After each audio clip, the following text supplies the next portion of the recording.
সৃজন ভট্টাচার্য তিনি কেন্দ্রীয় সদস্যের কাছ থেকে কার্যত ধমক খেয়েছেন এবং সেই ধমকের জেরে রাজ্য কমিটির বৈঠকের মাঝপথেই তিনি হন্তদন্ত হয়ে এই মুজফফর আহমেদ ভবন থেকে বেরিয়ে যান।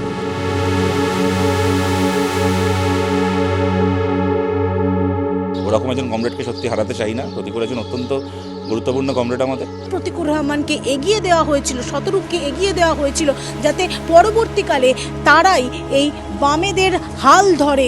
সেই হাল কি এবার বেহাল হতে চলেছে? কিছু বলেননি, কিছু আরে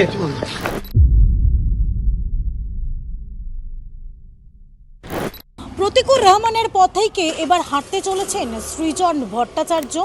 কারণ রাজ্য কমিটির যে বৈঠক, সেই বৈঠকে সৃজন ভট্টাচার্য তিনি কেন্দ্রীয় সদস্যের কাছ থেকে কার্যত ধমক খেয়েছেন এবং সেই ধমকের জেরে রাজ্য কমিটির বৈঠকের মাঝপথেই তিনি হন্তদন্ত হয়ে এই মুজফফর আহমেদ ভবন থেকে বেরিয়ে যান।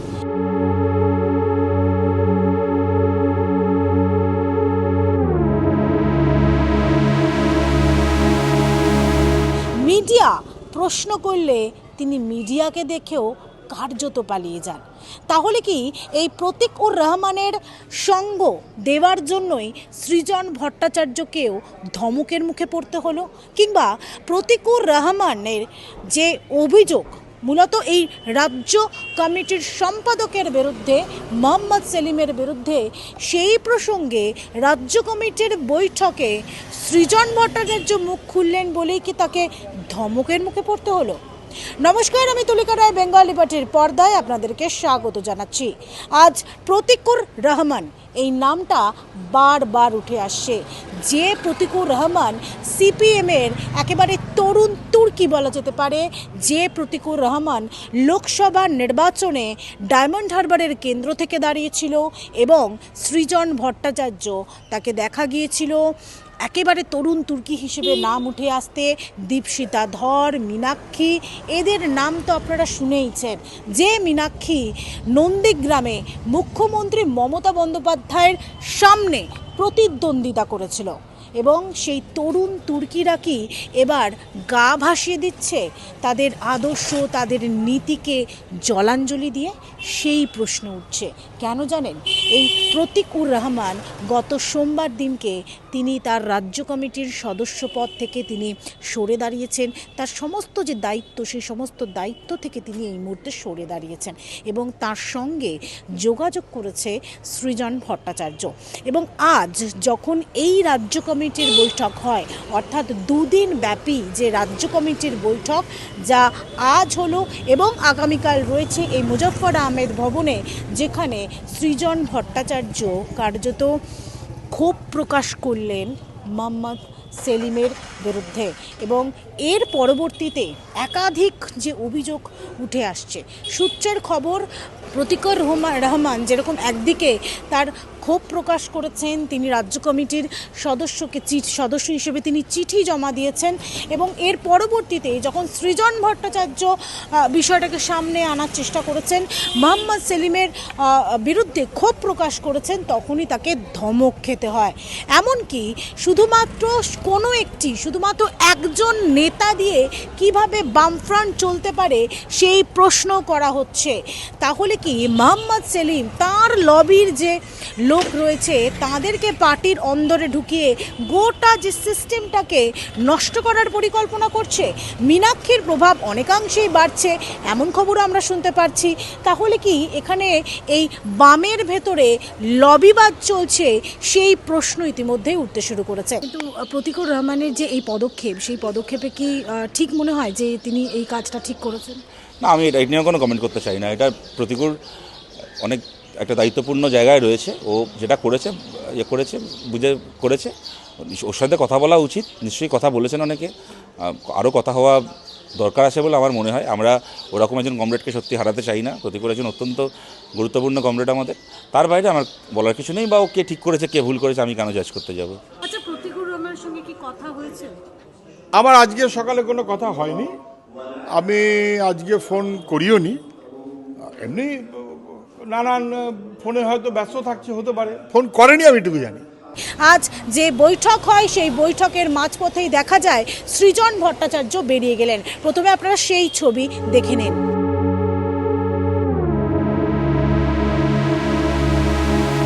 দেখলেন তো, মিডিয়ার সামনে অর্থাৎ বারংবার ধরে সৃজন ভট্টাচার্যকে প্রশ্ন করার চেষ্টা করা হয় যে তিনি এ বিষয় অর্থাৎ প্রতিকুর রহমানের বিষয় কিছু বলবেন কিনা।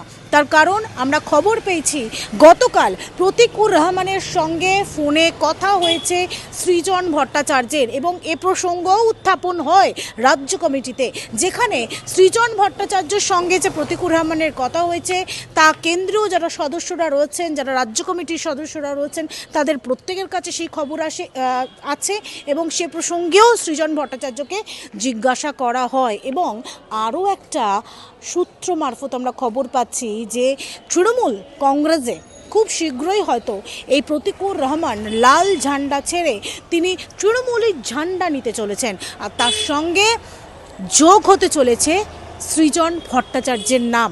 আমরা প্রশ্ন করার চেষ্টা করেছিলাম সৃজন ভট্টাচার্যকে যে যাদবপুর কেন্দ্র থেকে তৃণমূল কংগ্রেস এবার সৃজন ভট্টাচার্যকে দাঁড় করাতে চলেছে কিনা, কিন্তু এই মুহূর্তে ধমক খেয়ে রাজ্য কমিটির যে বৈঠক সেই বৈঠকের মাঝপথেই বেরিয়ে হন্তদন্ত হয়ে পালিয়ে যান সৃজন ভট্টাচার্য।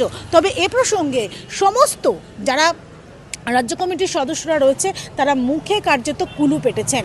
সূর্যকান্ত মিশ্র এ প্রসঙ্গে কি বলেছেন শুনে নেন। প্রতিকুর রহমানের বিষয়ে কিছু বলবেন কি? প্রতিকুর রহমানের বিষয়ে কোনো আলোচনা হয়েছে? প্রতিকুল নিয়ে কিছু আলোচনা হয়েছে দাদা? কোনো ব্যাপার নেই, আমার কিছু ব্যাপার নেই না, ওরা বলবে তো বলবে। সৃজন ভট্টাচার্য কি এই বিষয়ে কোনো ধমক খেয়েছেন, একটু বলবেন? সৃজন ভট্টাচার্যকে এই বিষয়ে কেন্দ্রীয় কোনো নেতৃত্বের কাছ থেকে ধমক খেয়েছেন? ছেড়ে দিন না, এটা আমি বলবো না, তো বলবে তো এখানে স্টেট কমিটি।